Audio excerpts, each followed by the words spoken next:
कोवाड येथील ताम्रपर्णीच्या नव्या पुलावरील वाहतूक कोंडी नित्याची. शिवसेनेच्या ठाकरे गटाचे तालुका प्रमुख लक्ष्मण मनवाडकर यांनी वेधलं प्रशासनाचं लक्ष. पुलावर थांबलेली वाहनं नदीत ढकलण्याचा देण्यात आला इशारा. पंचक्रोशीतील एक मोठी आणि महत्त्वाची बाजारपेठ म्हणून चंदगड तालुक्यातील कोवाडची ओळख आहे. आसपासच्या कित्येक खेड्यातील लोक विविध कारणांनी दररोज कोवाडला भेट देतात.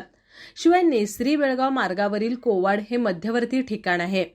बाजारपेठेच्या लगतच असणाऱ्या ताम्रपर्णीवर दळणवळणाच्या दृष्टीनं सोयीचं व्हावं म्हणून जुन्या पुलाशेजारीच एक नवा पूल बांधण्यात आलाय. पण तो बांधल्यापासून त्याचा वापर रहदारीसाठी कमी आणि वाहनांच्या पार्किंगसाठी जास्त होतोय. हा नवीन पूल म्हणजे जणू सर्वांसाठी फ्री पार्किंगचा अड्डा बनलाय. सर्वसामान्य माणूस मात्र यामुळे हवालदिल झाला असला तरी विचारायचं कुणाला आणि सांगायचं कुणाला हा प्रश्न अनुत्तरित राहतोय. सर्वसामान्यांच्या मनातील या प्रश्नाला वाचा फोडत उद्धव बाळासाहेब ठाकरे गट, शिवसेनेचे तालुका प्रमुख लक्ष्मण मनवाडकर आणि नागरदळे शाखा प्रमुख परशुराम मुरकुटे यांनी कोवाड ग्रामपंचायत तसंच स्थानिक पोलीस प्रशासनाला निर्वाणीचा इशारा दिलाय.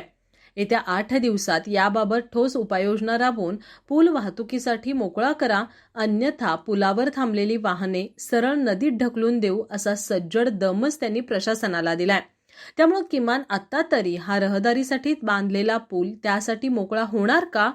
ग्रामपंचायत आणि पोलीस प्रशासन यासाठी ॲक्शन मोडवर येणार का? याकडं कोवाडकरांचं लक्ष लागून राहिलंय.